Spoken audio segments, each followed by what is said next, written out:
Ngesikhathi efika uMakhumalo la kaMseleko, she was very young.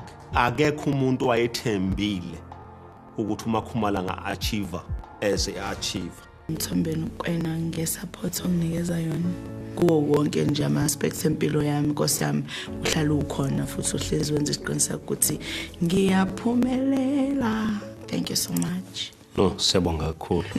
Hayi udlalile mfana. Ngiyabonga. Yes. uNkulunkulu uyakwazi ukuthatha into engento ayenze ayiphakamise ihlale namakhosi like Ziningi izinto esidlule kuzona ezinzima. One, intombazane yendawo abantu babecabanga ukuthi ngizodlala ngayo. Number 2, kwakukhona nala kaMseleko ababecabanga ukuthi akangifanele.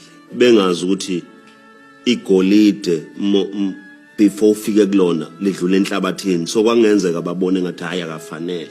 uMakhumalo angazithola izingane abantu babe excited ukuthi uzohamba, so uthando lumile lona beyond that.